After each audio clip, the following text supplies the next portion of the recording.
सुरप्रियाय लंबोदराय सकलाय जगोदिताय नागाननाय धुर्यत्यविभूषिताय गौरी सुताय कन्नाथनाथाय नमो नमस्ते। ओम भद्रं कर्णेभिः श्रूयामदेवा भद्रं पश्येमाक्षयत्राधिरंगे भुवागं चतुर्विधीवहितं। सर ऐसे रुकना।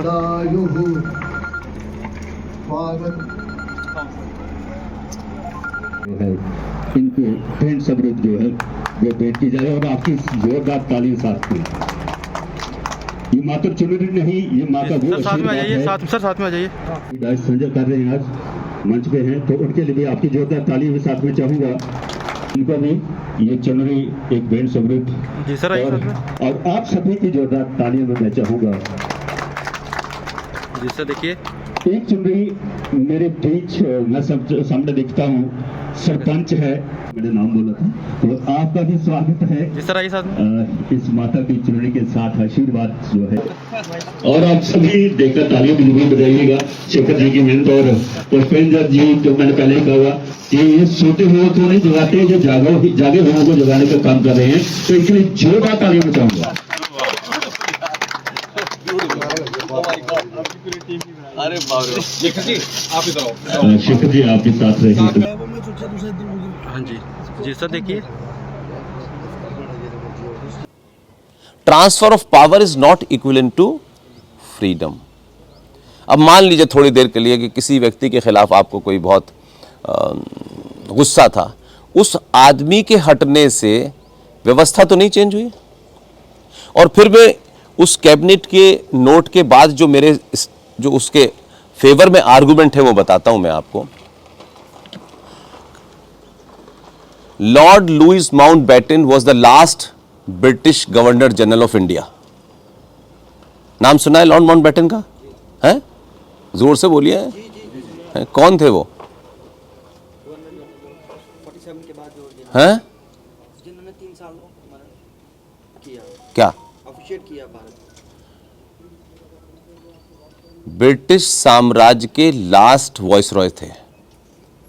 14 अगस्त 1947 तक he was viceroy of British India. 15 अगस्त को आज़ादी हमें मिली। अगर थोड़ी देर के लिए इस झूठ को मान भी लें, 15 अगस्त को जो आदमी अंग्रेजी हुकूमत का सर्वे सर्वा था, वो 15 अगस्त 1947 को भारत आज़ाद होने के बाद आज़ाद भारत का पहला गवर्नर जनरल बन गया। यह आज़ादी थी। 28 अप्रैल 1948 को उस वक्त के प्रधानमंत्री जो चुने हुए नहीं थे, उन्होंने चिट्ठी लिखी है ग्रेट ब्रिटेन के प्राइम मिनिस्टर को, और वो ये लिख रहे हैं 28 अप्रैल 1948 की चिट्ठी में वो लिख रहे हैं, जो मैंने अपने सोशल मीडिया पे डाली है।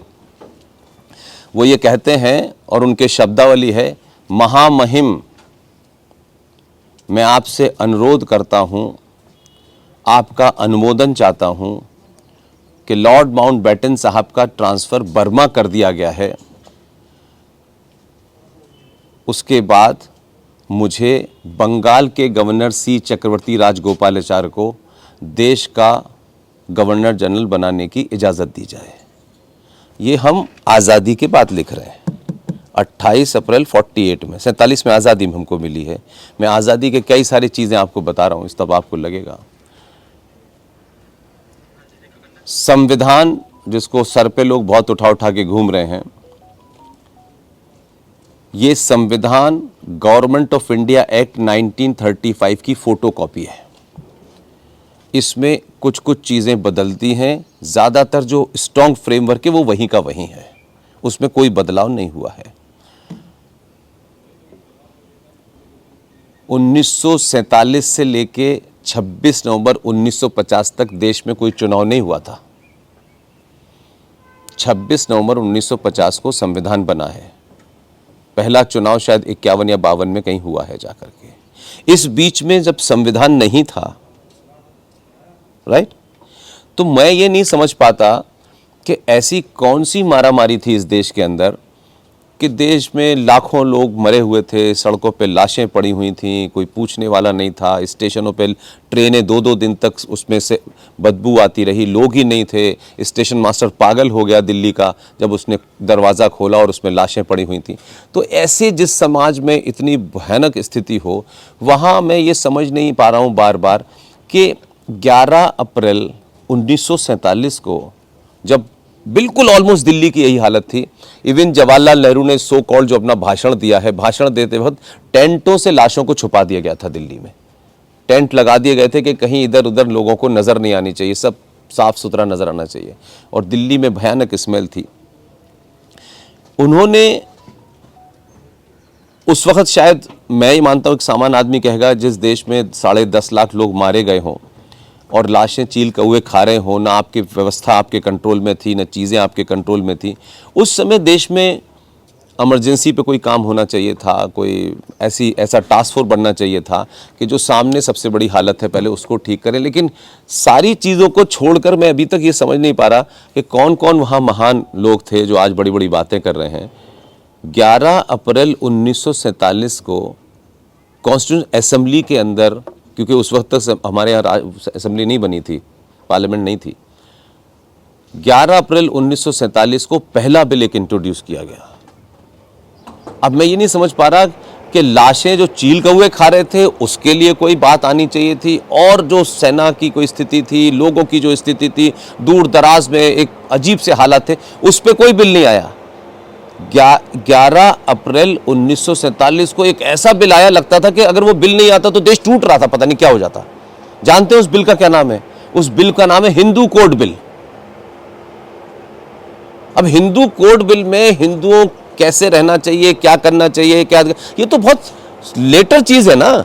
अगर यहां अभी आग लग जाए तो सारे लोग आग बुझाएंगे कि लोग कहेंगे नहीं नहीं अभी आग नहीं बुझानी है, अभी ये तय करना है कि रॉकेट कौन सा जाएगा ऊपर। तो अब आप ये बैकग्राउंड पता ही नहीं है लोगों को। तो मेरा कहना है कि जब तक आप किसी चीज का मूल नहीं जानेंगे तो जो आज हो रहा है उस पर आप बहस करते रहिए, उसकी जड़ को जब तक नहीं समझेंगे कि ये हो क्यों रहा है।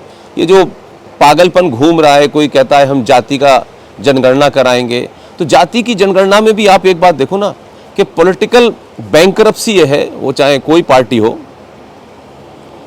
कि उसमें भी लोग जो है ना या तो बच रहे हैं या भविष्य देख रहे हैं कि अगर ये डूबे तो उधर चले जाएंगे। जो जाति की जनगणना की बात कर रहे हैं वो ये नहीं बता रहे कि भारत में पहला जातिगत सेंसस हुआ कब था और किसने कराया था और क्या बैकग्राउंड थी उसकी। आपको बताऊं मैं कि अंग्रेजों के जमाने एक सेना का नाम था ब्राह्मण सेना, अंग्रेजों के जमाने एक सेना का नाम था चमार सेना। यह अंग्रेजों के जमाने था, लेकिन क्योंकि आप अपने बौने लोगों को जब बड़ा करते हैं ना, तो जो महान लोग होते हैं उनको छोटा करने के लिए कुछ बौनों को बड़ा कर देते हैं। Please please. एक घटना है 1857 की, जिसे हम लोग सिर्फ ये मानते हैं कि साहब देश की आज़ादी की सशस्त्र क्रांति हुई थी, बस हमको यही बता दिया गया, यही हम करते हैं। 1857 की क्रांति के अंदर सबसे महत्वपूर्ण बात क्या थी?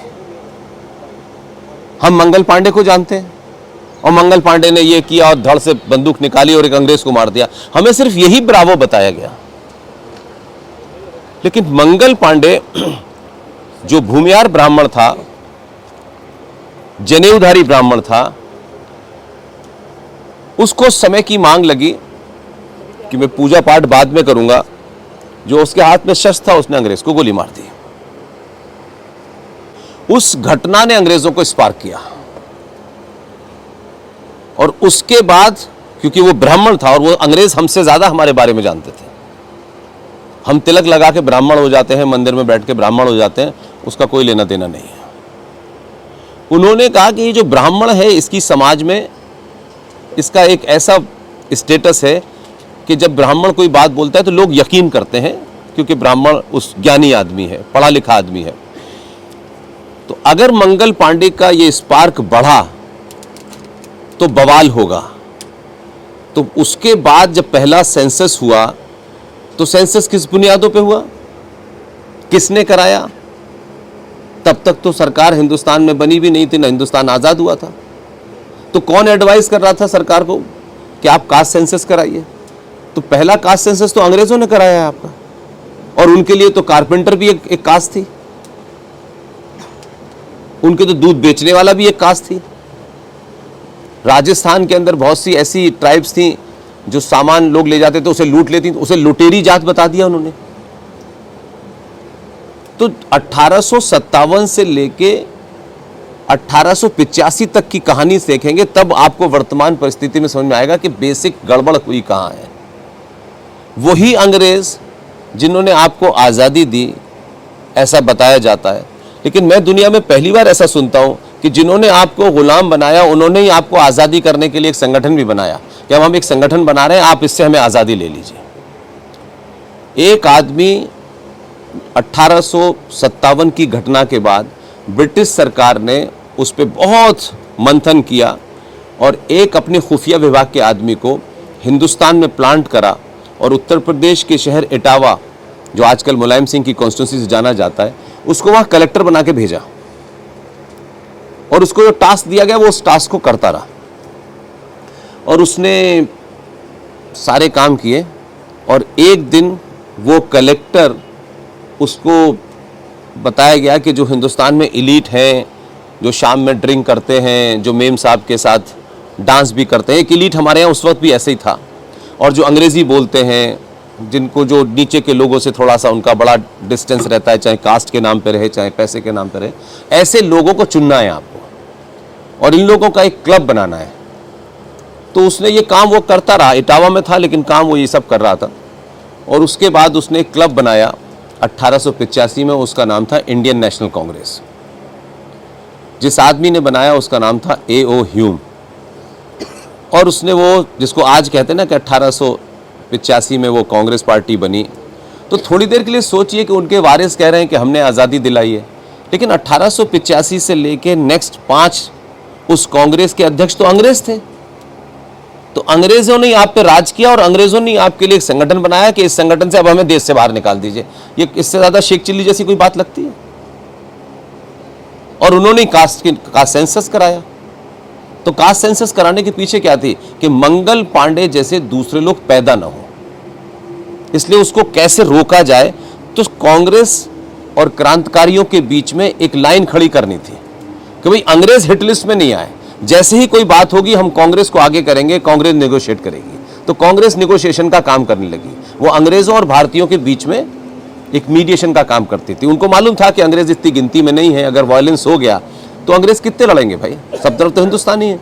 तो उस कांग्रेस का जन्म वहां से हुआ और उस कांग्रेस के वारिस आज जो कह रहे हैं, तो हमारे लोग जवाब तो देते नहीं कोई।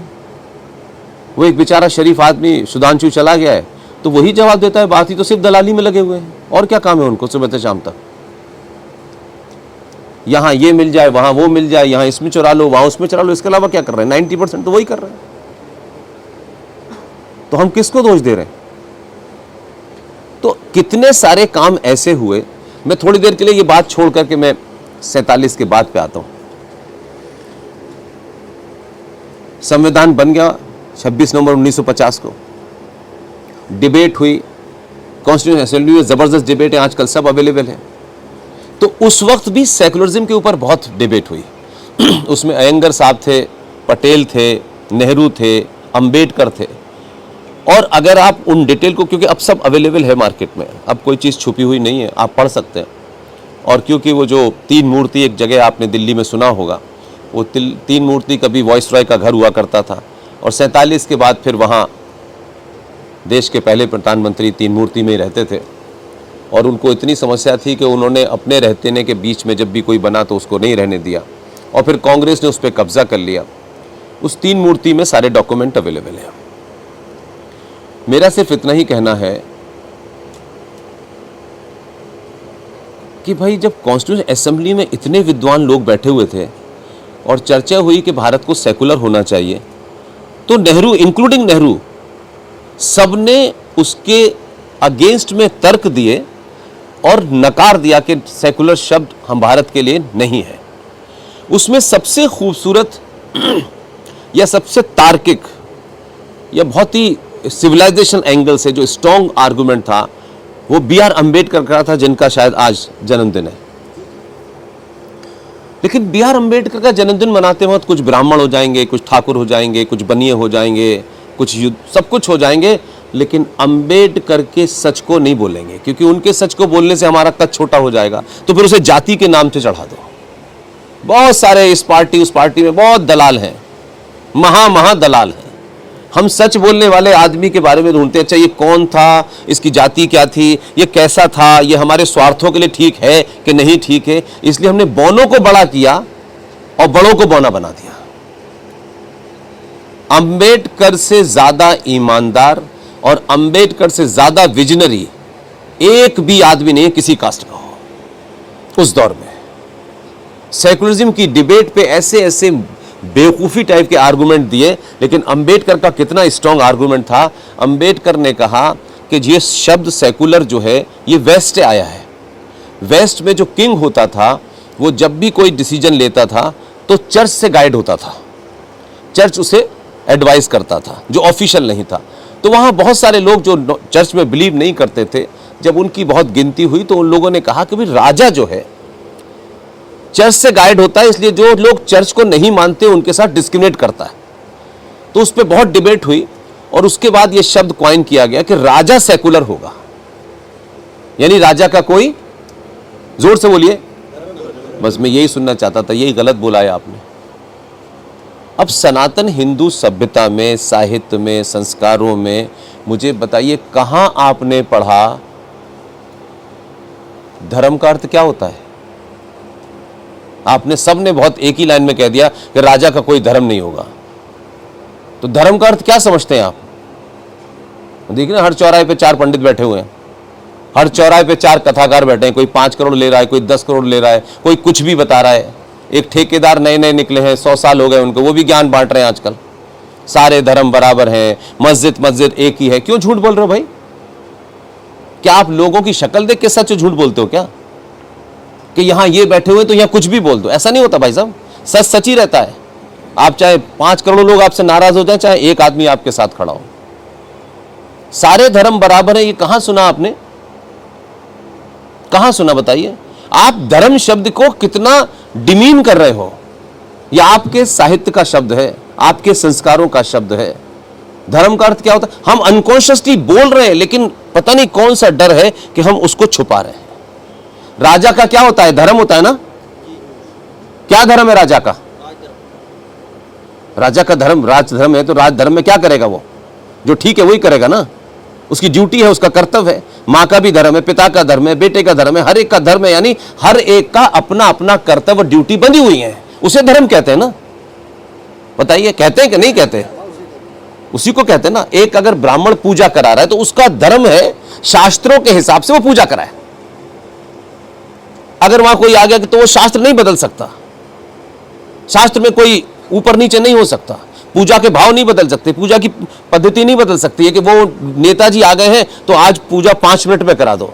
नेताजी को मंदिर आना है तो पंडित जो ब्राह्मण बैठा है वो पूजा 1 घंटे की, तो 1 घंटे खड़ा रहना पड़ेगा। लेकिन पंडित जी ने भी क्या किया कि हम 5 मिनट में करा देंगे। तो पंडित जी ने वहीं पे पहली बेईमानी कर ली। एक गरीब आदमी मंदिर पहुंचा है तो भी आपको वही बात बतानी है, और एक बहुत बड़ा आदमी पहुंचा है तब भी। मंदिर सत्ता से नहीं चलता, मंदिर संस्कारों से चलता है। संस्कार वही रहेगा, चाहे कोई कितना बड़ा हो, चाहे कोई कितना गरीब हो। लेकिन 5 लाख चढ़ाने वाले को पंडित जी पहले पूजा कराएंगे, 2000 चढ़ाने वाले को बाहर खड़ा कर देंगे। ये गलत है कि नहीं है? आपका काम है पूजा कराना। एक शिक्षक है, वो अपना सब्जेक्ट पढ़ाए जिसको जानता है, वो उसका कर्तव्य है, वो उसकी ड्यूटी है। धर्म का सिनोनिम्स और धर्म का पर्यायवाची मजहब और रिलीजन नहीं होता। तो अब समझ में आया आपको? राजा धर्मनिरपेक्ष का वहां मतलब ये था, धर्मनिरपेक्ष शब्द जो ट्रांसलेट हुआ है वो भी गलत है और ये संविधान में भी नहीं लिखा हुआ। सेकुलर का मतलब जो उस वक्त था, स्टेट सेकुलर होगी। मतलब स्टेट कोई भी फैसला हिंदू, मुसलमान, सिख, ईसाई में नहीं लेगी। जो भी कानून बनाएगी वो ऐसा बनाएगी कि वो सबके ऊपर बाध्य होगा। ये हिंदू का कानून है, ये मुसलमान का है, ये फलाने का है, ये नहीं करे। स्टेट डिस्क्रिमिनेट अपने फेथ के हिसाब से नहीं कर सकती, और स्टेट करेगी, समाज नहीं कर सकता। आप सेकुलर हैं, कैसे कैसे मूर्ख लोग बड़े बड़े प्राउड करते हैं, आई एम वेरी सेकुलर। मैं सेकुलर कैसे हो सकता हूं? मैं सेकुलर कैसे हो सकता हूं भाई? मैं सेकुलर, स्टेट सेकुलर हो सकती है। फिर आपने गलत तरीके से बिना संविधान में पढ़े मूर्ख नेताओं द्वारा, मूर्ख गधों द्वारा यह बता दिया गया कि धर्मनिरपेक्ष इसका ट्रांसलेशन है। संविधान में ये शब्द ही नहीं है। आप सोचो कि हम कितने अंधे हैं।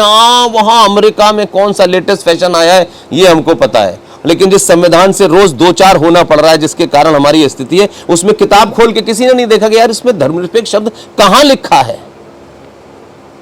लेकिन चल रहा है, भेड़ चाल है, उसी में हमारी पत्रकार बिरादरी भी आती। ये शब्द छोटे छोटे ठीक नहीं किए गए। अब मैंने बता दिया, आपको बता दिया, लेकिन आप जब तक इसको पब्लिक को नहीं समझाएंगे, वो भी वही समझेगी। तो संविधान सभा की डिबेट के बाद अंबेडकर का जो आर्गुमेंट था उस सेकुलरिज्म को लेकर के, उन्होंने बहुत खूबसूरत 2 लाइनों में कहा। उन्होंने कहा कि भारत पे अनेक लोग देश आए, अनेक सभ्यताएं आई, यहां रहीं, उन्होंने अपने मत के हिसाब से जो भी कुछ बनाया, जो भी उनके पूजा स्थल थे, जैसी भी वो पूजा करते थे। कोई ऐसी घटना हजारों सालों में नहीं मिलती कि भारत के मूल निवासियों ने किसी की पूजा पद्धति, उनके मंदिर हों, उनके मस्जिद हों, उनके गुरुद्वारे हों, वो उनको नहीं अच्छे लगते, इसलिए उन्होंने गुरुद्वारे तोड़ दिए, लोगों के उनके मत के कारण उन्हें मार दिया। ये घटना हजारों सालों में कभी नहीं मिलती है। यहाँ जो भी आया वो बसा और उसके बाद यहाँ रहने लगा, उसने अपनी नई दुकान खोली और वो कर रहा है, कोई पूछता भी नहीं उससे। तो भारत तो इस अपने अस्तित्व जब से आया है तब से लेके आज तक ये कोई घटना हमें मिली नहीं, और ना ही कभी कोई हमने ऐसी घटना सुनी। तो उनके शब्द हैं ये कॉन्स्टिट्यूशन असेंबली के अंदर, भारत की मिट्टी में और भारत के सनातनी हिंदू के खून में पहले से ही सेकुलरिज्म है। इस सेकुलर शब्द को संविधान में लिख करके इस समाज को छोटा मत कीजिए। सबने मान ली, लेकिन वही कांग्रेस पार्टी जो 1950 में संविधान बना, तब सेकुलरिज्म की डिबेट तो मान ली उनकी, चल गई कहानी, लेकिन यकायक उस समय के नेताओं को लगा कि हमको कोई नया ड्रामा करना है। तो उस वक्त इमरजेंसी में देश के ज्यादातर नेता जेल में बंद थे, सारे इंटेलेक्चुअल जेल में बंद थे, और 1976 को रात में बिना किसी कैबिनेट की मंजूरी के, बिना किसी डिबेट के, संविधान के प्रियम्बल में, और ये बात मैं आपको इसलिए साफ कर देना चाहता हूं कि संविधान का जो प्रियम्बल होता है वो वर्जिन होता है, वो अक्षुण होता है। प्रियम्बल एक बार जो बन गया उसमें कॉमा फुल स्टॉप नहीं बदला जाता, लेकिन बाकी संविधान में समय, परिस्थिति, काल के हिसाब से अमेंडमेंट किए जा सकते हैं।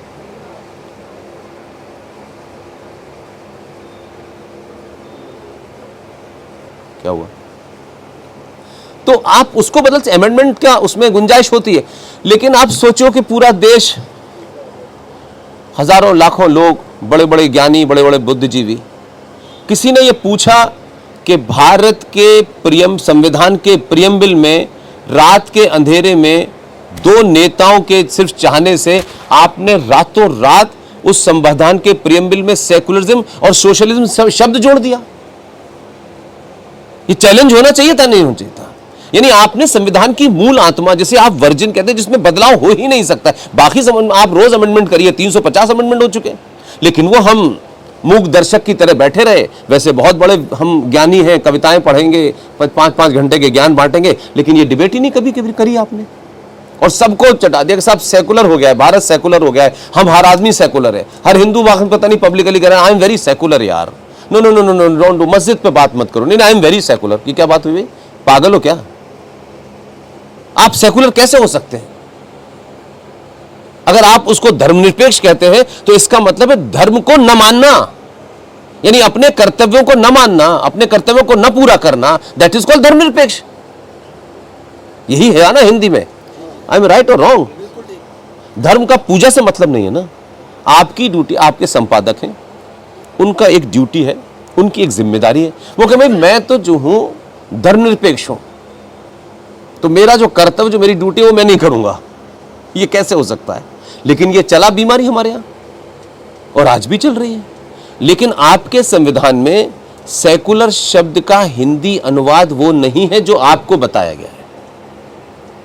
LM सिंघवी साहब देश के एक बहुत बड़े विद्वान थे, बहुत बड़े जूरिस्ट थे, बहुत नया नया में आया था अलीगढ़ से, और उस वक्त संडे मेल एक अखबार था डालमिया साहब का, और शेर सिंह साहब के उस ज़माने में दिल्ली में ये होता था कि जो यंग आते थे उनको प्रेस कॉन्फ्रेंस में भेज दो, ऐसे भगाया जाता था ज़्यादा।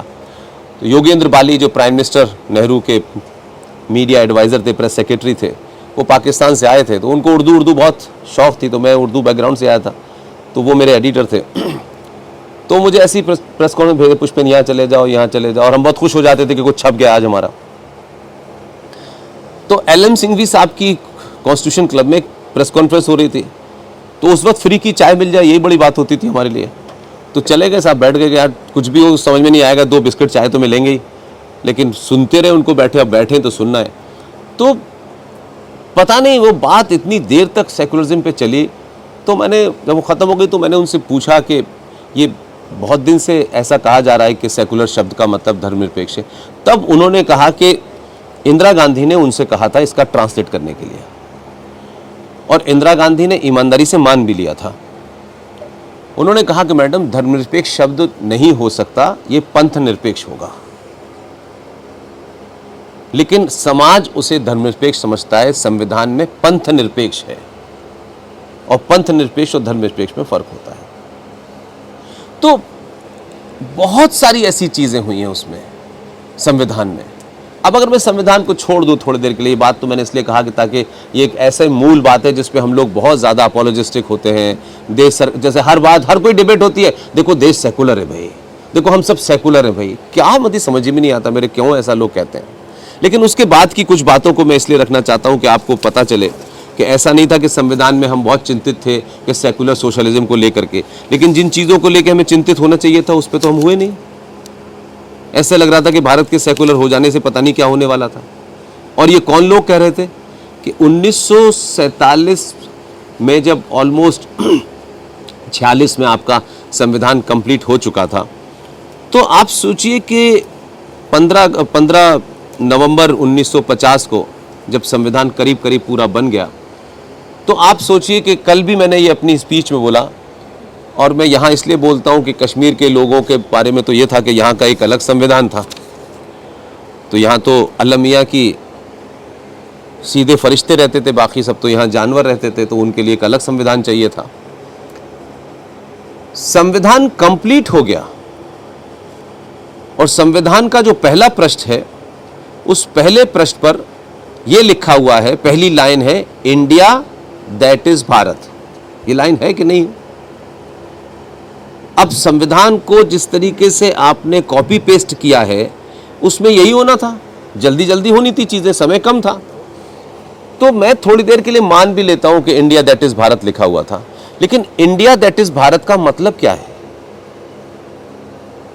और हम आज की डेट में हो तो शायद हम नहीं उस विजन को सोच सकते जो अंबेडकर ने सोचा। कंप्लीट होके आ गया, और क्योंकि डॉक्टर राजेंद्र प्रसाद संविधान सभा के अध्यक्ष थे और BR अंबेडकर ड्राफ्टिंग कमेटी के चेयरमैन थे, दोनों लोगों ने इस पे एक ही लाइन पे इतना बड़ा काम किया। तो मैं कभी कभी लगता है कि जैसे हम बहुत सारी बातों के लिए बड़ी बड़ी बातें करने लगते हैं, वो संविधान आएगा, फिर उसमें प्रेजेंट होगा, फिर वो पास होगा, तब ये कानून बनेगा। दोनों इस बात पे बात करते रहे कि इंडिया दैट इज भारत। तो ये अंबेडकर का पॉइंट है, इसलिए मैं आज उनकी जयंती पे इसलिए बोल रहा हूँ कि अंबेडकर को, उनकी जाति से किसी को बीमारी होगी, मुझे आई एम नॉट इंटरेस्टेड, मेरा कोई इसमें इंटरेस्ट ही नहीं है। अंबेडकर ने हम जैसे लोगों को, हमारी आने वाली नस्लों के लिए कितने स्ट्रॉन्ग आर्गुमेंट दे के गए, जिसको हम आज ये मानते हैं कि आज के दौर में कम से कम हम ये बात कह पा रहे हैं।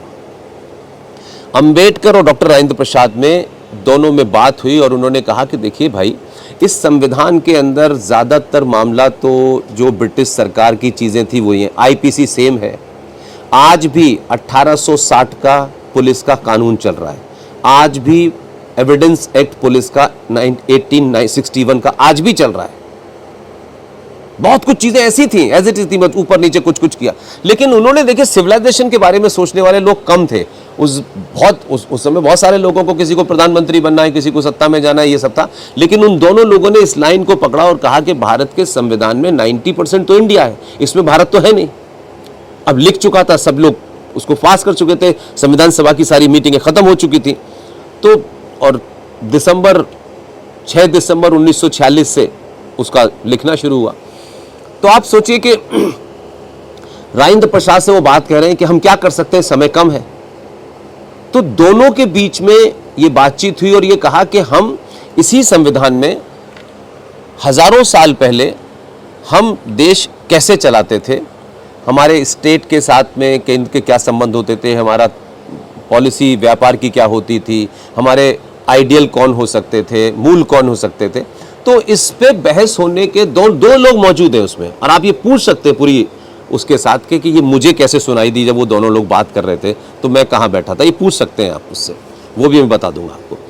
तो दोनों ने ये कहा कि हम इस संविधान में जो हमारे उस दौर की सभ्यता के जो चित्र हो सकते हैं, हम चित्रों के माध्यम से डाल दें इसमें, कि अगर यहाँ ये इशू है तो उस समय क्या कौन सी सभ्यता थी, वहाँ उस सभ्यता का क्या चिन्ह था, उस राजा के क्या चिन्ह थे, वो उसमें डाल देते हैं। और इस पे दोनों एक राय हो गए। और होने के बाद उन्होंने कहा कि क्या कर सकते हैं। तो एक बंगाल में एक जगह है शांति निकेतन, उस शांति निकेतन में एक बहुत बड़े आर्टिस्ट थे, उनका नाम था नंदलाल बोस।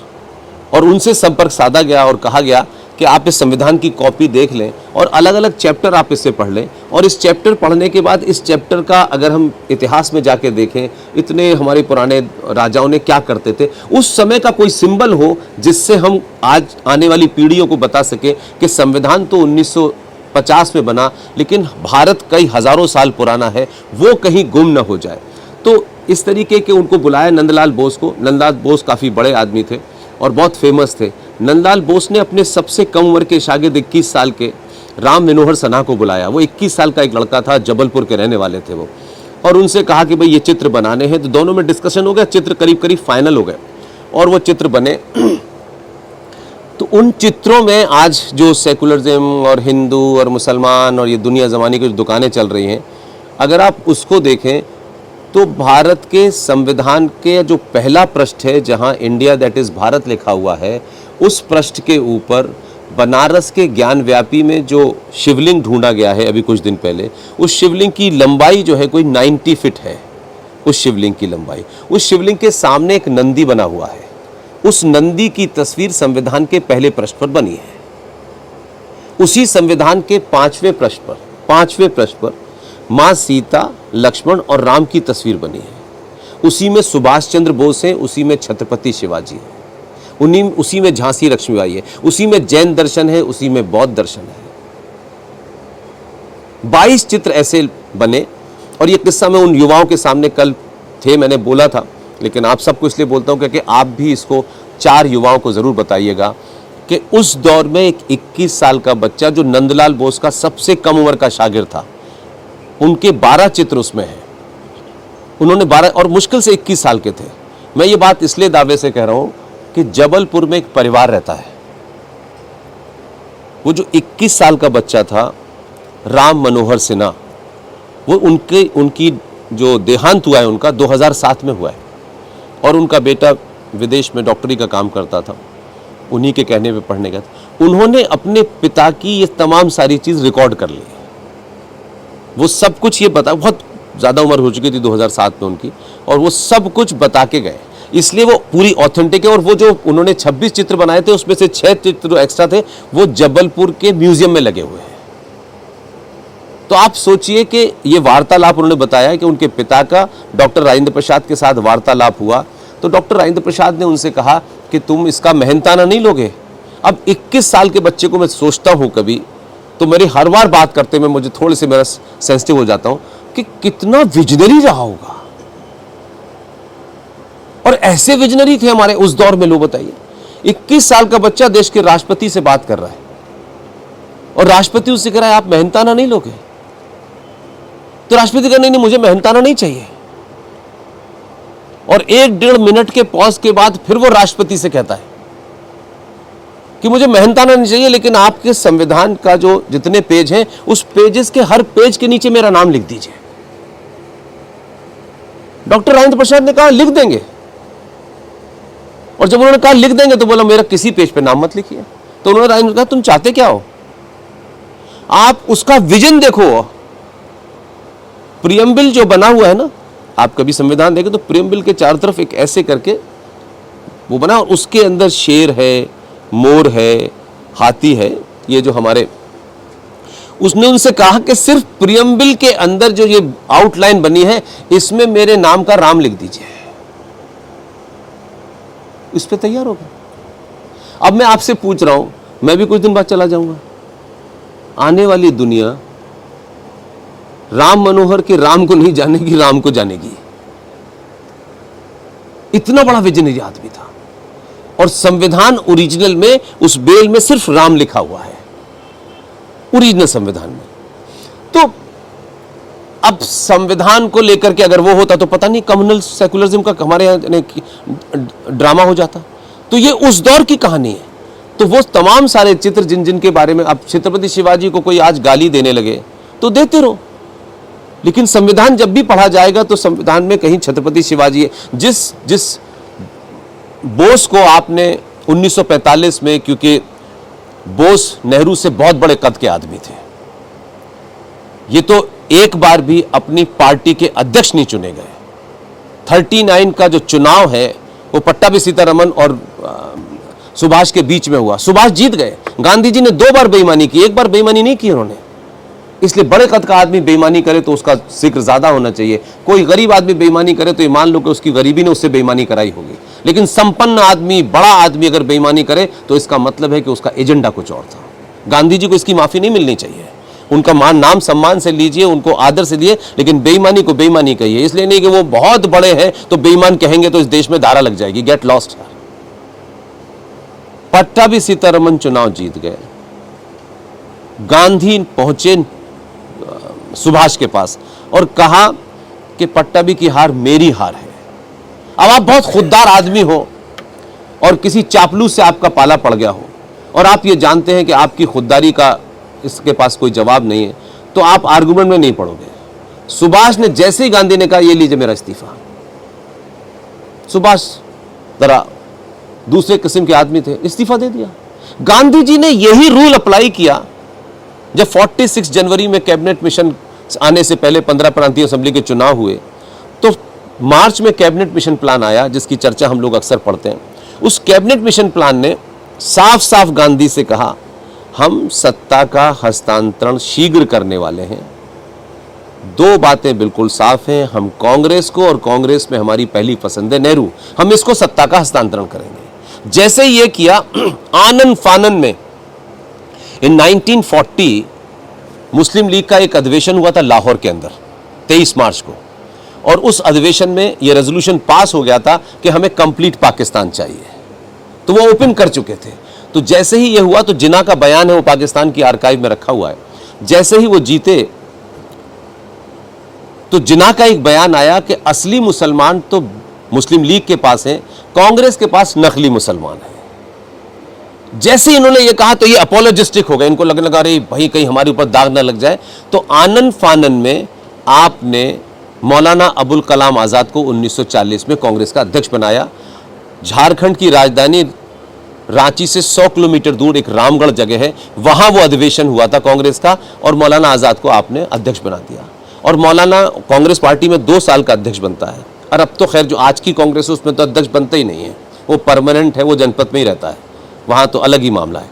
लेकिन सोचिए कि वो अध्यक्ष बने और 6 साल तक रहे, तो ये हुआ कि भाई सत्ता का हस्तांतरण करना है तो हमको अध्यक्ष बदलना होगा। तो ये हुआ कि नया अध्यक्ष चुना जाए। तो नए अध्यक्ष चुनने के लिए पार्टियों से नाम मांगे गए कि किसका नाम हो। तो आप सोचिए कि वो पूरी प्रक्रिया गांधी के सबसे नज़दीकी, सबसे विश्वासपात, जो गांधी के कर्म और कुकर्मों का सारा उनके पास लेखा जोखा था, बहुत ही ईमानदार आदमी है। भारतीय राजनीति में उनका नाम नहीं आता क्योंकि वो बहुत बड़े आदमी नहीं थे, लेकिन वो काम जो करके गए हैं ऐसा काम कोई करता नहीं है भाई साहब। आज के समय में सोच ही नहीं सकते हैं आपको। गांधी ने जानबूझ के उनको चुना और कहा कि आपकी देखरेख में चुनाव की प्रक्रिया होगी। तो चुनाव मांगे गए कांग्रेस पार्टी से, तो कांग्रेस पार्टी आज की छोड़ दीजिए, उस जमाने की कांग्रेस पार्टी में सोचिए इतने विजनरी लोग थे, इतने विजनरी लोग थे कि आप सोच नहीं सकते हैं। इसलिए पार्टियों से जब आप राष्ट्रवाद तय करेंगे तो आप खोखला राष्ट्रवाद पहुंचेंगे। हो सकता है कि कुछ लोगों का नाम न पता हो, मुझे भी नाम नहीं पता उनका, मैं भी पूरी कोशिश में कर रहा हूं। मेरे पास इकोनॉमिक रिसोर्सेज की कमी है, समय की कमी है, तो बहुत ज़्यादा चीज़ें मैं नहीं कर पाता हूं। आप सोचिए कि कांग्रेस पार्टी ने अपनी पार्टी के 3 उम्मीदवारों के नाम दिए चुनाव के लिए, कांग्रेस पद के अध्यक्ष के लिए। कांग्रेस के इतने महान लोग थे कि उन्होंने गांधी जी को 3 नाम दिए, उसमें नेहरू को कांग्रेस पार्टी के अध्यक्ष पद का उम्मीदवार ही नहीं बनाया। वो थे ईमानदार, इसका मतलब वो जानते थे ये क्या करेगा।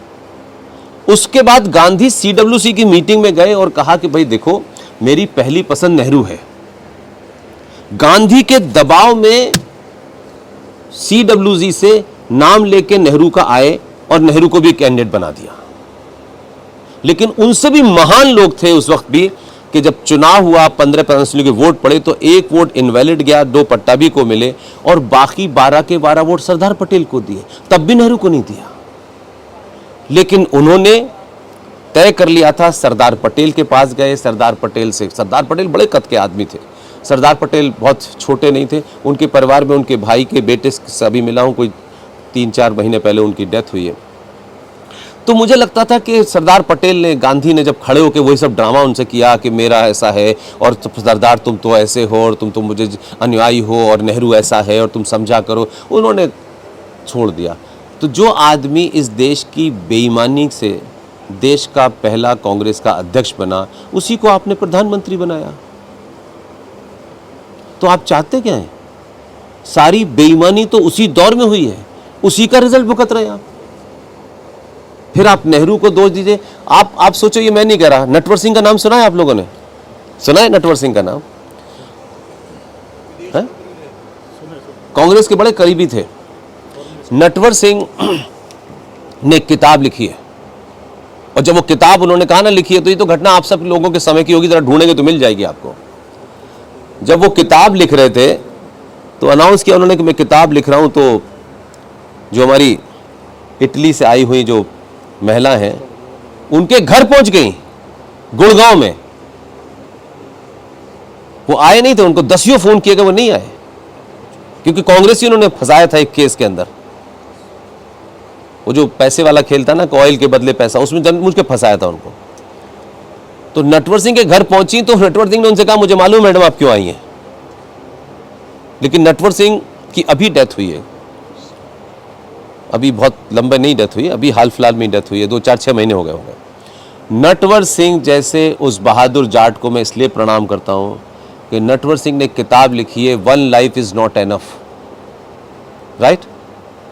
और उसके पेज नंबर 40 पर कांग्रेस के कपड़े उतार दिए हैं, सब साफ साफ लिखा है क्या क्या किया था। लेकिन ऐसी किताबें हम कहां पढ़ते हैं? नटवर सिंह को एक बेवकूफ, एक ग्रीडी बना करके उसको समाज में खत्म कर दिया।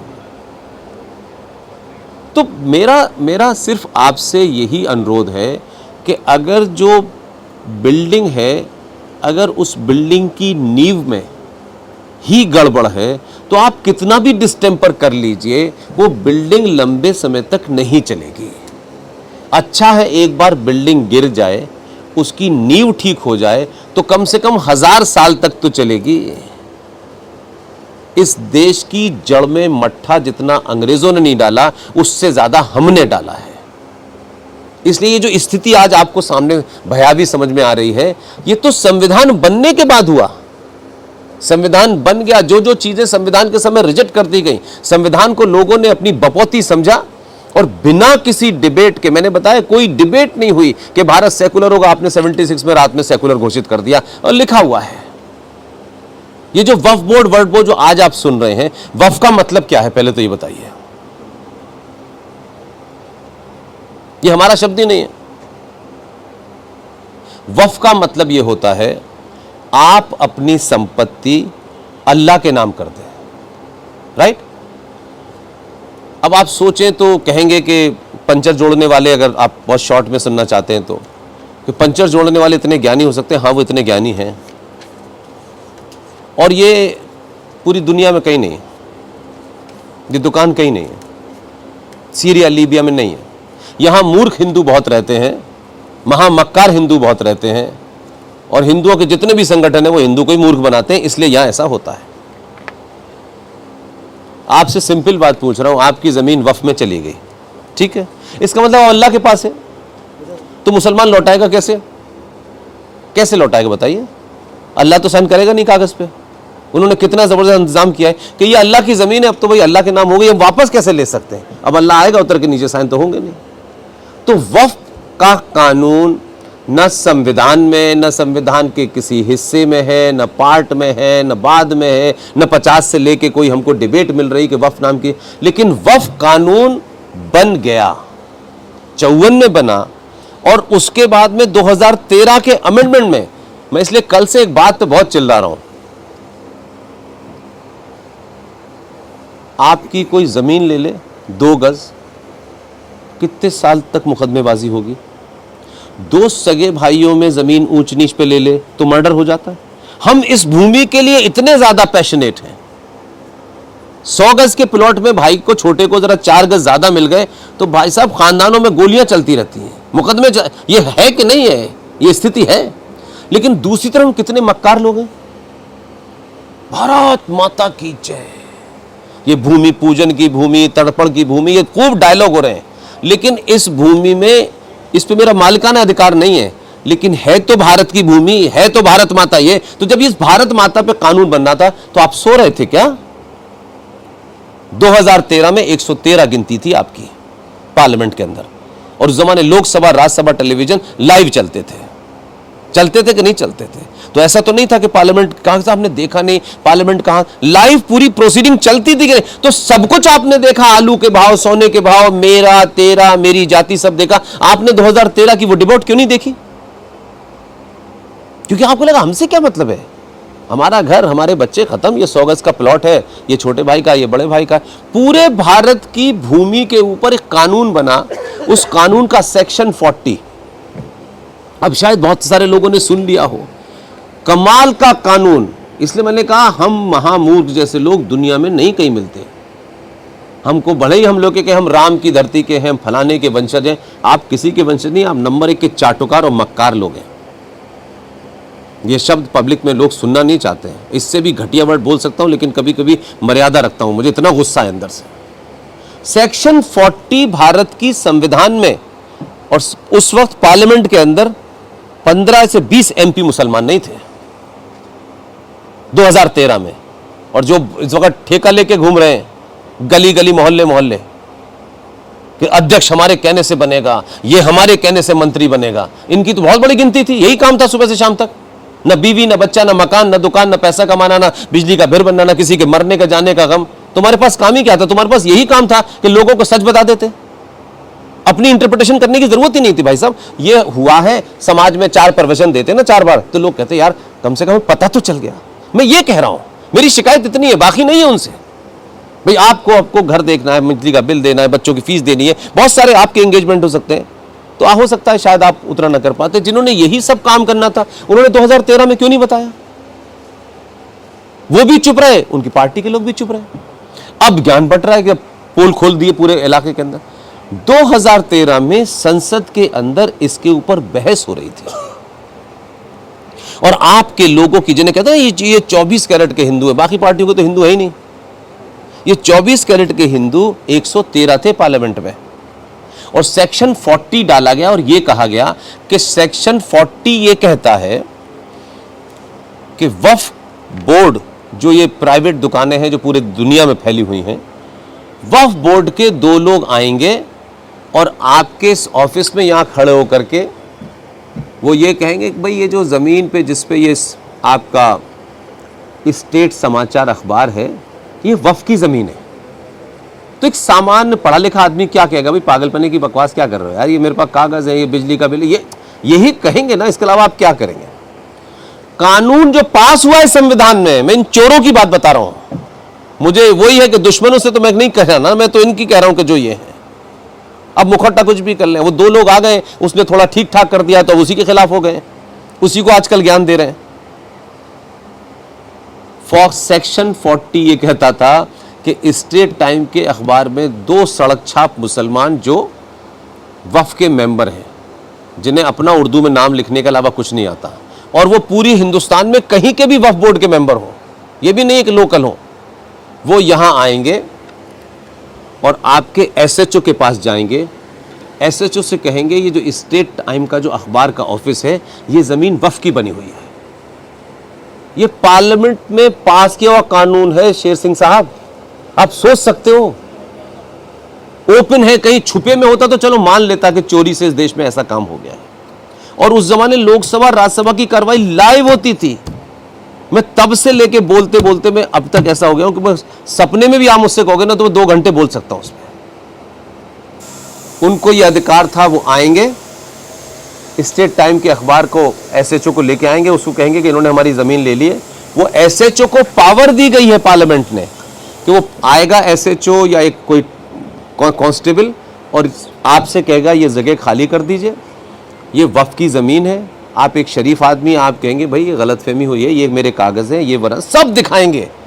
पार्लियामेंट ने कहा है कि जिसकी ज़मीन है उसके कागज़ की कोई वैल्यू नहीं है, और जिनके पास कागज़ ही नहीं है वो कह रहा है बस आपके 24 घंटे में अगर ये ज़मीन खाली नहीं की तो उस पुलिस वाले को भारत की संसद ने ये अधिकार दिया था कि 24 घंटे में आपका सामान सड़क पे फेंकेगा वो पुलिस, और आप अपने सामान के साथ वहां नजर आएंगे और इस पे ताला डाल करके चाबी लगा करके मुल्ला जी को दे देगा। यहां के बाद दूसरा सुनिए, आप बहुत दुखी होंगे, गुस्सा होंगे, कुछ भी करेंगे, इस संसद ने यह भी साथ साथ अधिकार दिया कि आप ना हाई कोर्ट जा सकते हैं ना सुप्रीम कोर्ट जा सकते हैं। कौन पागल लोग थे इतनी बड़ी गिनती में कि किसी ने, कोई मर्द ही नहीं था, सब पार्टियों के गुलाम थे। उसके बाद में आपसे यह कहा गया है कि आप अपने कागज कहां दिखाएंगे, पता है आपको? वो जो वक्फ बोर्ड बना हुआ है जिसमें एमएलए भी मुसलमान है, एमपी भी मुसलमान है, मुतवल्ली भी है, वो 5 लोगों का जो ट्राइब्यूनल है, यानी जिन्होंने सुबह आपकी जमीन हथियाई है, शाम को उन्हीं की कोर्ट में आपको हाजिर होकर अर्जी लगानी है कि माई लॉर्ड ये आपने ऐसा किया है। ऐसा कहीं सुनते हैं? आप सुनो, पागलों की दुनिया में मैंने नहीं सुना होगा यार कभी। ये संसद ने पास किया और इसके तहत पिछले लंबे समय से कोई 9 लाख एकड़ भूमि वक्फ के पास है, फ्री फंड में बैठे बैठाए। और अभी क्या आरोप लग रहा है, कुछ मूर्ख क्या लगा रहे हैं। ये जब बॉम्बे में मेरे ख्याल है 6-7 साल पहले भाषण दिया मैंने, तो अंबानी साहब के ऑफिस के कुछ लोग मुझसे मिलने आए थे। मैंने कहा देखिए अंबानी है, मुझे उस पर कुछ कहना नहीं है। तो बोले ऐसा है क्या? तो मैं तो कागज़ वागज़ ज़्यादा रखता था शुरू में, क्योंकि बहुत सारे लोगों को यकीन ही नहीं होता था, और कोई भी कैसे यकीन करेगा इस समाज में। तो मैंने कहा इनका जो मकान है इस पर दावा हो चुका है, और मैंने कहा जो आपका लोअर स्टाफ है वो क्या करता है कि वो जाते हैं वहाँ, पैसे की तो कोई कमी नहीं है। वो मुल्ला जी गए, उन्होंने चेपे की 50 लाख रुपए पकड़ा दिया, चले गए 10 दिन के लिए। उनके लिए तो एक अंडा देने वाली मुर्गी थी, कानूनन तो वो कभी भी ले सकते थे, लेकिन इतनी ज़मीन लेके क्या करते? तो बड़ा आदमी तो ब्लैकमेल हो रहा है ना डेली। तो अंबानी को तो नहीं पता था। अब ये आरोप लगाया जा रहा है कि अंबानी का मकान बचाने के लिए, तो अंबानी का मकान कोई 500 बीघा में बना हुआ है क्या? ये खेल। तो क्या हमने इसके लिए कोई जागरण किया, सेमिनार किए? जो दिन भर घूम रहे हैं, ये तो उनकी जिम्मेदारी ज्यादा है कि नहीं, मुझे बताइए। अखबार वालों ने किया नहीं किया मुझे शिकायत नहीं है कि हो सकता है उसे छपने से पैसा शायद न मिलता हो, इससे मिलता हो, लेकिन इस देश में हजारों, हर गली में 4 हिंदू संगठन हैं। दिन भर सुबह से लेकर शाम तक कभी ये भारत माता, कभी हिंदू राज घोषित कर दो, कभी फलाना राज घोषित कर दो। भाई हिंदू 24 घंटे में 5 साल में तुम 30 सेकंड के लिए तो हिंदू बनते नहीं हो और कहते हो हिंदू राष्ट्र घोषित कर दो। जब वोट देने जाते तो मैं चमार हूँ, मैं दलित हूँ, मैं भंगी हूँ, मैं दुनिया जमाने के हो जाओगे, लेकिन हिंदू होते नहीं हो और हिंदू चाहते हैं हिंदू राष्ट्र। तो हिंदू राष्ट्र होकर क्या हो जाएगा मुझे बता दो? आपका चरित्र, मेरा चरित्र बदल जाएगा? आप दूध में यूरिया मिलाना बंद कर दोगे क्या? ईमानदार हो जाओगे क्या? सरदारों ने कभी कहा कि सिख राज घोषित कर दो? कहा सरदारों ने? अपने पुरुषार्थ से इस समाज में जगह बनाई। जैनियों ने अपने पुरुषार्थ से इस समाज में जगह बनाई। आपने क्या किया? आपने हर उस बहादुर आदमी को, क्योंकि आप खुद कायर, झूठ, चोरी, मक्कारी से आगे बढ़े, तो आपने बहादुर की कभी कीमत ही नहीं समझी। अब बहादुर आपके साथ नहीं तो आप गाली दे रहे हैं। जो आपके अपने थे, मैं आपका चरित्र बता रहा हूं इसलिए कह रहा हूं, ये कोई इंडिविजुअल बात नहीं कह रहा मैं, सत्ताओं का भी वही चरित्र है। कल भी मैंने कहा, एक सरदार बहक गया, बहका दिया या जो भी कुछ मान ली थोड़ी देर के लिए, वो गोल्डन टेम्पल में 10, 20, 50 कोई आतंकवादी चले गए, मान ये थोड़ी देर के लिए मैंने मान लिया, मुझे उसमें कोई डिबेट नहीं करनी। सरदार टोटल पॉपुलेशन के कितने हैं? 1.5 से 2%। सरदार कौन है? हमारे ही समाज के, परिवार के ऊपर जब संकट आया तो एक बेटा सरदार खड़ा करा गया और वो आपकी आस्थाओं, परंपराओं की रक्षा के लिए तलवार लेके खड़ा हुआ और उसके नियम बने कि यही था, यही सुनते सुनते हम बड़े हुए हैं। 2 मिनट नहीं लगाए आपने। अगर गुरु उस मंदिर में, हर मंदिर साहब के अंदर, गोल्डन टेम्पल के अंदर 10-20 सरदार पगला गए, बहक गए या कुछ भी हो गया, मैंने थोड़ी देर के मान लिया यार, तो आपके अंदर इतना पुरुषार्थ कहां से आया कि आपने थोड़ी देर के लिए भी नहीं सोचा कि ठीक है हम नेगोशिएट करेंगे, बंद कर देंगे, कुछ और तरीका निकालेंगे, कहीं ऐसा ना हो कि इस घटना से एक गलत मैसेज जाए। आपने आर्मी भेज करके गोल्डन टेम्पल के अंदर गोलियां चलाई, पानी के अंदर। वो जिन लोगों ने ऑपरेशन किया उनको जानता हूं मैं, मिला, उन्होंने कहा ये सब इंस्ट्रक्शन, पानी में करंट डाला गया। आप इतने बड़े मर्द थे तो 1.5 से 2% की कम्युनिटी के लोगों ने हथियार उठा लिया। किन्हीं कारण से उठाया, वो एक अलग इशू है, मैं उसको जस्टिफाई नहीं कर रहा। तो आपने गोली चला दी और गोली चलने के बाद आपने दुनिया जमाने काम किया और फिर उसके बाद वो इंदिरा गांधी की हत्या हो गई तो आपने सबक सिखा दिया। यही कहा गया था ना, ये जो आज कमलनाथ महान घूम रहा है, यही किन सालों को सबक सिखाना है। और प्रधानमंत्री खड़े होकर वहां क्या कह रहा था रामलीला मैदान में कि जब एक पेड़ गिरता है तो थोड़ी बहुत मिट्टी हिल जाती है। अच्छा, इतने ईमानदार थे। इसी कश्मीर में एक माइनॉरिटी जो 2011 के सेंसस के हिसाब से 17.5% है, चरारे शरीफ में आतंकवादी घुस गए थे, हैं? तो उस वक्त तुम नामर्द हो गए थे क्या? चरारे शरीफ में भेजते ना फौज को कि यहां भी एक्शन करो, लेकिन तुम्हें पता था तो ये आग लगा देंगे। तो चरारे शरीफ में बिरयानी जा रही थी 5 स्टार होटल से, जा रही थी कि नहीं जा रही थी? तो अगर माइनॉरिटी 17% कुछ करती है तो आप नतमस्तक हो जाते हो, और 1.5% माइनॉरिटी जो सिर्फ ये कह रही है कि ठीक है बरमुंडा वाला क्या था, आप उसे निकालते, लेकिन आपने उनकी आस्थाओं के, और देखिए आज भी वो मंदिर कहलाता है, वो रूट कटी नहीं है। उस रूट को हो सकता है कुछ बहके लोग कुछ भी कहते हो, आज भी गोल्डन टेम्पल है कि नहीं है? शब्द टेम्पल पे जाकर ध्यान दीजिए, और उस पर तो किसी को एतराज नहीं था।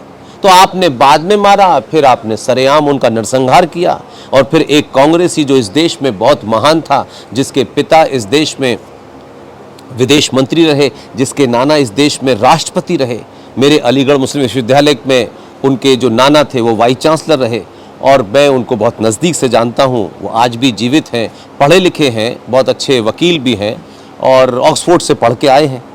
लेकिन ये सब बातें अपनी जगह हैं। लेकिन कितने महान लोग थे वो कि इतने पढ़े लिखे आदमी ने एक किताब लिखी है जो शायद सरदारों को भी नहीं पता। उस किताब में वो ये फरमाते हैं कि जिस समय दिल्ली में हिंदू सिखों का नरसंहार कर रहे थे, उस समय देश का मुसलमान बहुत खुश था। ऑक्सफोर्ड के पढ़े हुए हैं, नामी ग्रामी वकील हैं, विदेश मंत्री रहे हैं, कॉमर्स मिनिस्टर रहे हैं, कांग्रेस के बहुत खूबसूरत चेहरे हैं, उनकी पत्नी भी मुसलमान नहीं है। जब वो मार रहे थे तो मुसलमान बहुत खुश थे, और वो इसलिए खुश थे कि इन्हीं सिखों ने और इन्हीं हिंदुओं ने पार्टीशन में मुसलमानों का कत्ल किया है। उनका नाम जानते हैं?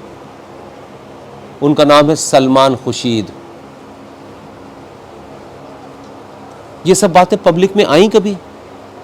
किसी अखबार ने छापी? किताब लिखी हुई अवेलेबल है। मुस्लिम्स इन इंडिया, कोई पूछने वाला है? लेकिन वो घूम रहे। तो हम किसी विषय की अधूरी जानकारी से काम करेंगे तो आप कभी किसी नतीजे पे नहीं पहुंचेंगे। इसलिए बहुत सारे ऐसे इश्यूज हैं, रूटीन में खबरें देनी है, दीजिए, 2 पन्ने पे दीजिए, 3 पन्ने पे दीजिए। मैं आपको पूरी ईमानदारी से कह रहा हूं, मैं शेर सिंह साहब के कहने पे नहीं आया हूं, और ये बहुत बड़े पत्रकार हैं, मैं इसलिए भी नहीं आया हूं। मैंने कल इनसे कहा कि आप मुझे अपने स्टाफ के सामने कुछ बोलने के लिए बुला लीजिए। मैंने रिक्वेस्ट की, और इसलिए रिक्वेस्ट नहीं की कि मुझे दिन भर बोलते बोलते मैं थका नहीं हूँ। मुझे इस बात की खुशी है, और मैं पीठ पीछे भी इनके कहता हूँ, और कल मैंने इनसे कहा भी, मेरे साथ उधमपुर गए और एक बड़ा प्रोग्राम कराया और सब कुछ है।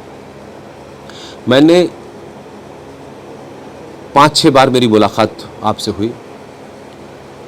जो बात मैं चाहता था वो शेर सिंह साहब ने जब कही, तो मैंने अपने साथी विशाल वगैरह से कहा, मैंने कहा तुम लोग जम्मू में हो, जो भी मदद कर सकते हो शेर सिंह साहब को, अगर तुम्हें लगता हो कि 2 घंटे इनके ऑफिस जाने से ये इंस्टीट्यूशन मजबूत होता तो चले जाना।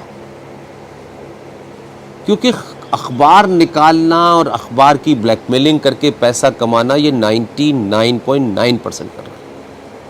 मैंने शेर सिंह साहब से कहा कि आप अखबार निकाल रहे हैं, लेकिन ये ध्यान रखिएगा कि ये अखबार पैसा कमाने के लिए नहीं निकाल रहे हैं। ठीक है, आपको तनख्वाह देनी है उतनी ही करिए, लेकिन भारतीय सनातन सभ्यता के पुनर्स्थापना के जो जो चीज़ें हैं उनको हाईलाइट कीजिए। आपके अखबार में देश कम दिखाई दे, राष्ट्र ज़्यादा नज़र आए, क्योंकि हम राष्ट्र जो है वो परमानेंट है, देश टूटता रहता है। भारत कितनी बार टूटा है ना। तो भारत क्या है? भारत को 2 हिस्सों में डिवाइड कीजिए।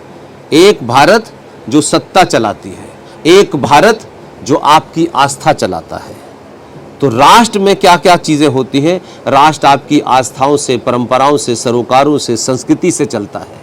राष्ट्र किसी संविधान से नहीं चलता। राष्ट्र को प्रधानमंत्री नहीं चलाता, राष्ट्र को कानून मंत्री नहीं चलाता। राष्ट्र में कुछ गड़बड़ करोगे तो उसकी सर्वोच्च संस्था है शंकराचार्य, वो आपको बताएगा। देश क्या है?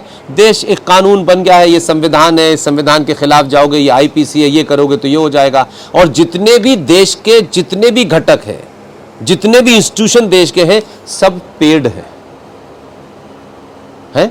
फौज, पुलिस, जुडिशरी, टीचर, जितने भी लोग देश के लिए काम करते हैं, सब पेड है कि नहीं है? तनख्वाह मिलती है कि नहीं मिलती है? तो आप तनख्वाह लेकर के कौन सा राष्ट्र प्रेम कर रहे हैं यार? आप काम करते हो, उसकी तनख्वाह मिलती है। आप हट जाएंगे, दूसरा आ जाएगा, तीसरा आ जाएगा, चौथा आ जाएगा। पहले अफगानिस्तान था, फिर पाकिस्तान था, फिर बांग्लादेश था, वो गया, ये गया, ये तो टूट रहा है ना। आई एम राइट और रॉन्ग? तो देश के लिए कोई हम देश प्रेमी हैं। आप क्या देश प्रेमी हो गए भाई? आपको अगर ये गलतफहमी है कि हम देश प्रेमी हैं और देशद्रोही हैं, तो आप टैक्स मत जमा करिए, सरकार अभी कर लेगी अरेस्ट आपको। क्या देश प्रेमी का मतलब है ज्यादा टैक्स जमा करते हो क्या? तो मालूम है क्या मान लिया? हम टैक्स जमा कर रहे हैं इसलिए हम देश प्रेमी। गेट लॉस्ट यार, इट्स योर जॉब यार, इट्स ड्यूटीज में प्रेमी क्या होता है यार? टैक्स तो टैक्स है ना, टैक्स जमा करोगे ना यार। इसमें प्रेम क्या है कि हम प्रेमी है, जो नहीं करते उनके ऊपर कार्रवाई होगी, कानून बना हुआ है। तो देश से चोरी नहीं कर सकते ना आप, तो देश प्रेमी कैसे हो सकते हैं आप? कोई देश प्रेम होकर एहसान कर रहे हैं, आप रेड लाइट क्रॉस करोगे फाइन हो जाएगा आपका। आप कह रहे हो ना मैं देश के साथ में प्रेम कर, तो क्या प्रेम कर रहे हो आप? कानून मान रहे हो तो क्या बहुत बड़ा एहसान कर रहे हो? नहीं मानोगे तो आपको फाइन लगेगा, जेल हो जाएगी। तो देश एक सिस्टम है, उसे चलता है, वो भूमि का टुकड़ा है, वो भूमि का टुकड़ा टूटता रहता है, बनता रहता है, कभी ज्यादा था कभी कम था। उसमें आपका रोल इतना ही है कि जो भी नियम है, अच्छे हैं बुरे हैं, आप उसको फॉलो कर रहे हैं, दैट्स ऑल, इतना ही आपका। लेकिन राष्ट्र क्या है? राष्ट्र आपकी मान्यताओं से, परंपराओं से, सरोकारों से, संस्कृति से, मठों से, मंदिरों से चलता है। इसलिए शिक्षा और ज्ञान में, एजुकेशन और नॉलेज में जो गैप है, वो भी हम साहब, ये बहुत ज्ञानी आदमी है, 4 किताबें पढ़ के उसे रट लेने से ज्ञान नहीं होता है। किताब प्रिस्क्राइब्ड की हुई है, वही पढ़नी है। जैसे एक किताब है मॉडर्न हिस्ट्री की, मैं जिस विश्वविद्यालय में पैदा हुआ, जहां पढ़ा, वहां वो प्रोफेसर अभी जिंदा हैं। मैंने कोशिश तो, दुआ तो बहुत मांगी कि वो मर जाएं, लेकिन मरते नहीं हैं वो जिंदा हैं। बहुत बड़े हिस्टोरियन है, बड़ा सारा नाम है उनका, उन्होंने ही ये गंदगी फैलाई हुई है हिंदुस्तान में। उनकी एक किताब है मॉडर्न हिस्ट्री की। वो मॉडर्न हिस्ट्री की किताब जो है वो IAS के कोर्स में लगी हुई है। अगर आपका बेटा शेर सिंह साहब, आप बहुत अच्छे आदमी हैं, आप राष्ट्रवादी आदमी हैं, आप सिविलाइजेशन को लेकर बहुत चिंतित हैं, लेकिन आपके बेटे के पास मॉडर्न हिस्ट्री का पेपर है और वो IAS के एग्जाम में बैठेगा, तो क्या कंट्राडिक्शन है उसकी लाइफ में? उसमें संस्कार आपने ऐसे दिए बेटे में। और मॉडर्न हिस्ट्री की किताब लेकर के वो जाएगा और उसका पेपर आएगा और उसमें लिखा होगा कि शिवाजी के ऊपर आपको एक ऐसे लिखना है। तो जो किताब प्रिस्क्राइब की गई है, जो मैं देश की स्थिति बता रहा हूं, वो किताब प्रोफेसर इरफान हबीब की लिखी, जो अलीगढ़ मुस्लिम विश्वविद्यालय में है, हिस्ट्री के बड़े प्रोफेसर हैं। और यहाँ बड़ा तो आप जानते हैं किन चीज़ों से हो जाते हैं। एक तो वो लेफ्ट है बहुत पुराने, हमको भी पढ़ाया, उसी फैकल्टी में थे। उन्होंने जो किताब लिखी है उसमें छत्रपति शिवाजी के बारे में क्या लिखा है? Chhatrapati Shivaji is a mountain rat, एक पहाड़ी चूहा था। शेर सिंह साहब, आपके और मेरे बेटे को IAS का एग्जाम, उसे अगर क्वालिफाई करना है और मॉडर्न हिस्ट्री का पेपर आया है और उसमें ये फिक्स है कि यही किताब चलेगी, तो आप में या मेरे बेटे में दम होगा क्या? हम ये कह पाएंगे कि भाड़ में गया IAS का पेपर, छोड़ दे, लेकिन शिवाजी पहाड़ी चूहा नहीं था, शिवाजी हमारा हीरो था। ये आज भी, आज की डेट में भी चल रहा है। इसे बदला जा सकता है, लेकिन सूरज निकलने का नियम, मंदिर की पूजा का नियम समय के हिसाब से नहीं बदला जा सकता। ये अनंत काल तक रहेगा, तब तक वही नियम रहेगा। पूजा शॉर्ट नहीं हो सकती, पूजा फास्ट नहीं हो सकती, पूजा में ये कम कर दो, ये कम नहीं हो सकता। पूजा के जो विधान है, जो नियम है, वो वैसे ही होंगे। इसलिए राष्ट्र के अंदर की सारी चीजें बदली नहीं जा सकती, वो अनंत है। अगर किसी चीज पे विवाद हो गया थोड़ी देर के लिए, किसी चीज, तो उसके लिए आपकी सर्वोच्च संस्था बनाई गई है शंकराचार्य, वो तय करेगा। लेकिन हम कितने बेईमान हैं कि 4 शंकराचार्य होते हैं, लेकिन इस देश में 12 शंकराचार्य हैं। हर पार्टी ने कहा तू भी गेरुआ वस्त्र पहन, तू हमारा शंकराचार्य है, उससे कुछ बयान दिलवा दिया, फिर इस वाले ने इसके बिल। आपका कोई इंस्टीट्यूशन प्योर बचा? कोई है? बताइए। तो किस संस्कृति की आप रक्षा करने जा रहे हैं? किस सिविलाइजेशन की बचत करने जा रहे हैं? मैं कितना कंट्राडिक्टरी हमारा समाज है, और कितने अंदर से हम डरपोक और लालची हैं। सत्ता में बैठे हुए लोगों को 1992 के पहले एक बहुत बड़ा अयोध्या में कांड हुआ और पूरा देश मुलायम सिंह को खूब गाली देता है। तो तथाकथित हिंदूवादियों को तो इनके तो पापों के लिए किसी दूसरे को गाली देने में इतना मजा आता है। मुलायम सिंह के आदेश से गोली चली कार सेवकों पे और बहुत बड़ी संख्या में कार सेवक मारे गए। फिर है ना, तो मुलायम सिंह का आदेश, मुलायम सिंह ने तो गोली नहीं चलाई, उसने आदेश दिया। तो आदेश जिसको दिया वो ब्यूरोक्रेट था, ठीक है। तो ब्यूरोक्रेट का क्या कहते हैं? Government servant. तो गवर्नमेंट की मानेगा वो तो फिर उसकी जो ट्रेनिंग हुई है एज ए प्रोफेशनल, एक पुलिस वाले के नाते, एक IAS के नाते, क्या करना चाहिए क्या नहीं करना चाहिए, उसका कोई रोल नहीं था फिर। फिर तो किसी पार्टी का कोई आदमी मुख्यमंत्री है, गृह मंत्री है, उसने कहा कि गोली चला दो, आग लगा दो, तो मैं लगा दूंगा, क्योंकि गृह मंत्री ने कहा है। और गृह मंत्री का कोई रोल नहीं है, गृह मंत्री को क्या, वो लोगों ने जिता दिया, वो आ गया, उसने आग लगा दी।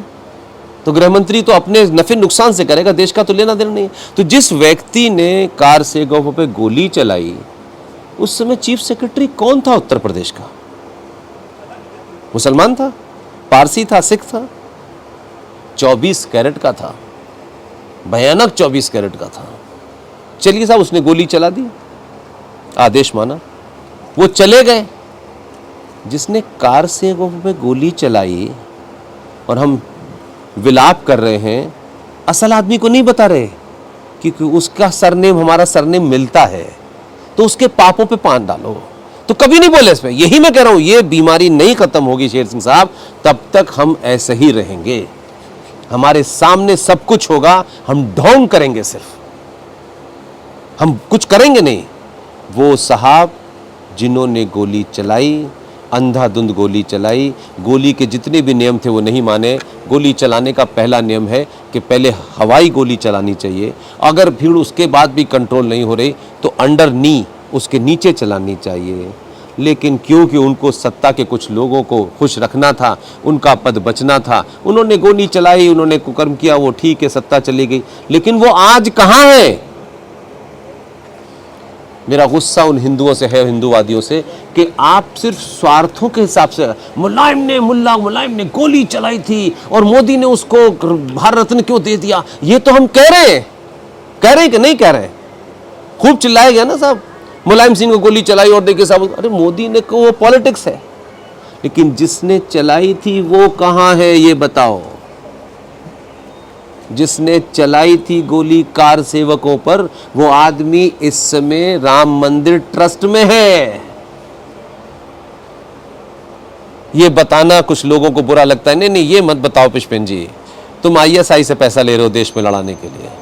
हम सब झेल चुके हैं शेर सिंह साहब। इसलिए कोई समाज, कोई सभ्यता झूठ पर, लालच पर, तत्काल फायदे पे अगर जिंदा रहती है, वो समाज, वो सोसाइटी कभी नहीं चलती।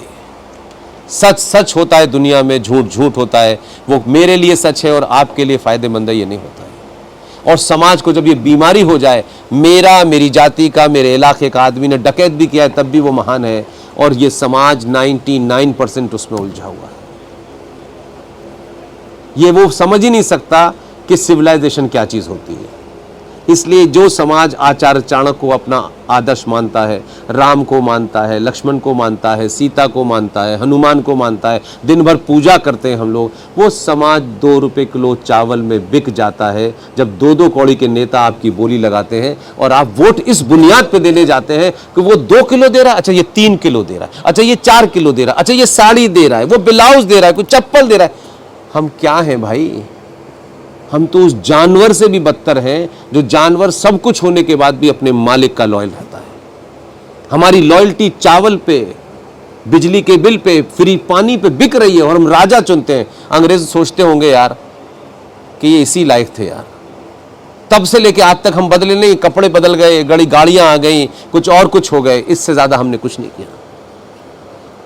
शेर सिंह साहब के साथ मेरा पूरी ताकत, इसलिए क्या करें, शमशेर, सॉरी, देखिए उसमें शेर इंपॉर्टेंट है, आगा पीछा इंपॉर्टेंट नहीं है। तो मैं इसलिए इनके साथ हूं। मैंने इनसे कहा कि आप अपने अखबार को चलाएं, इसकी ज़रूरतें होती हैं, विज्ञापन ये सब करें, लेकिन इस अखबार को ये मान के चलें कि आप इस अखबार के सहारे भारतीय सनातन सभ्यता क्या है, बिना लाग लपेट के। वर्तमान सरकार को यदि अच्छा लगेगा वो लगेगा, कुछ नहीं होगा। मैं ये आज भी ये मानता हूँ, आप अपनी मर्ज़ी से यहाँ नहीं बैठे हैं, मैं अपनी मर्ज़ी से यहाँ नहीं आया हूँ। पिछले मुझे 15 साल हो गए, मैं अपनी मर्ज़ी से कहीं नहीं जाता। मैं आज जिस आदमी का अलीगढ़ यूनिवर्सिटी में जन्म हुआ हो, जिसने बचपन से लेकर जवानी तक किसी मंदिर में न गया हो, जिसने कुरान, अजान, नमाज, रोज़ा सब देखा हो, वो आदमी आज भी मैं ये विश्वास मानता हूँ कि मुझसे कोई एक आदर्श शक्ति, कोई डेस्टिनी है जो ये मुझसे करवा रही है, और जिस दिन वो नहीं चाहेगी मैं नहीं कर सकता। उसने मुझे चुना, उसे लगता होगा कि ये काम ये कर सकता है।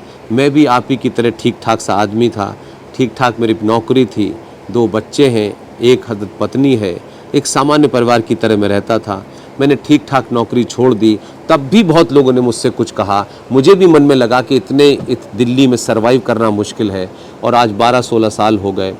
ठीक है, 50 पेंटें नहीं हैं तो 2 पेंटें हैं, बहुत बड़े मकान में नहीं रह रहे तो कोई फ़र्क नहीं पड़ता, किराया देने में तकलीफ़ है, थोड़ा घर का खर्चा चलाने में तकलीफ़ है, ठीक है, इट्स ओके फाइन, बट ये फ़ैसला मेरा है, इसलिए मैंने किसी से शिकायत नहीं की।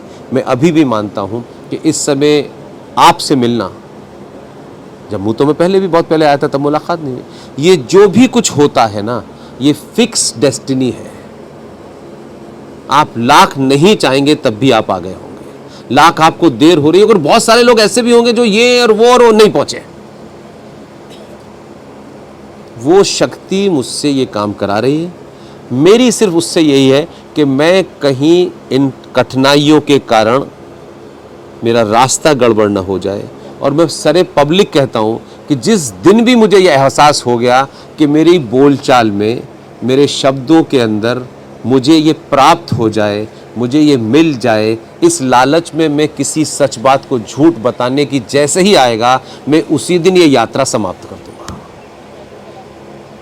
इसलिए शेर बहादुर सिंह साहब से कहना है कि आप अखबार निकालें, करोड़ों अखबार निकल रहे हैं, अखबार निकलने के जो और चीज़ें हैं वो करिए, लेकिन मूल में ये रखिए कि ये भारत की सिविलाइजेशन के छुपी हुई उन ताकतों के बारे में बताएगा जो शुद्ध रूप से साइंस है, उनके बारे में लोगों को बताएं। क्योंकि इस संचार क्रांति में यहाँ से कोई बहुत बड़ा आदमी बोले, वहाँ से कोई बहुत बड़ा भाषण दे, बच्चा जो 16 साल का है 5 सेकंड में वेरीफाई कर लेगा, ये बात 10 जगह से वेरीफाई करेगा और खड़े होकर पब्लिकली कहेगा पुष्पेन जी आपने झूठ बोला है। इसलिए कॉन्शियस होकर बोले, ठीक ठाक बोले। नेताओं को झूठ बोलना है, उनकी एक मजबूरी है, क्योंकि हर चीज़ का, फुटबॉल का नियम मालूम है क्या होता है? पैर से खेली जाती है, हाथ में लगने पे फाउल होता है, राइट? लेकिन बॉल बड़े से छोटी हो जाती है। हॉकी में क्या होता है? पैर में लग जाए तो फाउल होता है, हाथ में लगने से नहीं होता। तो वो सारे नियम हैं, इसलिए उसको वो वैसे ही चलेगा। अपनी भूमिका जो भी आपके मन में हो कि मैं ये कर सकता हूँ, उसे एक बार चुन लें, और फिर न किसी से कहना है, न किसी को बताना है कि मैं ये काम कर रहा हूँ, मैंने राह, ये कहना ही नहीं है। अपने मन से कहिए कि आज मैंने यार 2 काम ये किए, और उसको आपको बड़ी अच्छी नींद आएगी, भूखे पेट भी आएगी, मैं बता रहा हूँ आपको। इस सोच करके इस अखबार को चलाएंगे तो ये अखबार ख़ास तौर से इस क्रिटिकल स्टेट में, जहाँ मुझे मालूम है कैसे कैसे अखबार चलते थे, मेरे कई मित्र हैं उनकी अखबार दुकानें बंद हो गई हैं, क्योंकि जहाँ से पैसा आता था वहाँ से आना बंद हो गया। तो फिर ऐसा अखबार निकालने के, पेट पालने के लिए तो दुकान भी खोल सकते हैं, रिक्शा भी चला सकते हैं, फिर इस अखबार जैसी चीज़ को बदनाम करने की क्या ज़रूरत है कि लोग ये सोच के पढ़ते हैं कि अखबार में लिखा है तो सच लिखा होगा, लेकिन अखबार में तो झूठ लिखा है। तो जिस दिन ये आए उस दिन कुछ और सोचिएगा, लेकिन जब तक ये निकालिएगा सनातन हिंदू सभ्यता में। अब जब ये कहते हैं तो लोग सोचते हैं हिंदू, अच्छा सरदार नहीं है इसमें। हिंदू शब्द बहुत बात का है, हिंदू शब्द टेरिटोरियल आइडेंटिटी है, सनातन आपकी ब्रह्मांडिक आइडेंटिटी है, दोनों में फ़र्क है। ये मंदिर बहुत बाद के हैं, इन मंदिरों में कहीं दुर्गा माता की तस्वीर बनी है, कहीं लक्ष्मी की तस्वीर बनी हुई है, मूर्तियां बनी हुई हैं। आप जानते हैं इन मंदिरों में किसने बनाई है ये मूर्तियां? केरल के एक बहुत बड़े आर्टिस्ट राजा रवि वर्मा, उन्होंने अपने इमेजिनेशन में कि लक्ष्मी जी कैसी लगेंगी, कैसी होंगी, दुर्गा कैसी होगी, ये सारी मूर्तियां राजा रवि वर्मा के इमेजिनेशन पे बनी हुई हैं। और यहां तक छोड़िए, हमारे दौर में हमने राजा रवि वर्मा की मूर्ति मंदिर में लगी देखी, और अभी क्या हो रहा है, एक सीरियल बना इस देश में, रामायण। मैं आपके अपने बौद्धिक लेवल की बात कर रहा हूं, उसको इमोशनल मत लीजिएगा। रामायण में 2 कैरेक्टर, अरुण गोविल राम बने, और वो उनकी चिखलिया थी, क्या नाम था, वो सीता बनी। अब राम और सीता की तस्वीर अगली जनरेशन के दिमाग में इन्हीं 2 की है, और सियासी लोग समझदार हैं। तो जो आदमी संसद में जिसे कानून के बारे में बात करनी है, समस्याओं पे बात करनी है, हम उसमें वो आदमी जिता के नहीं भेज रहे जो कानून का जानकार हो, धज्जियां उड़ा दे। हम अरुण गोविल को इसलिए खड़ा कर रहे हैं कि ये भावुक हिंदू समाज इसे जिता देगा और हमारा एक एमपी बढ़ जाएगा। तो अरुण गोविल इसलिए जीत रहे हैं कि उन्होंने राम का रोल किया था, ये उनकी काबिलियत है। विद्वान नहीं जाना है, वहां आर्गुमेंट की जरूरत ही नहीं है। तो अरुण गोविल जीत रहे हैं, किसी ने कृष्ण का रोल किया था वो भी जीत रहे हैं। तो वोट देने वाले इस बात पे देख रहे हैं, यार ये अरुण को भगवान राम आ गए। अरे भाई, उसने एक रोल किया, उसके पैसे लिए, आप उसे भगवान अभी तक समझ रहे, 2-2 बार जिता दिया आपने। कोई काम का आदमी गया वहां, नहीं, वो क्या करेगा वहां।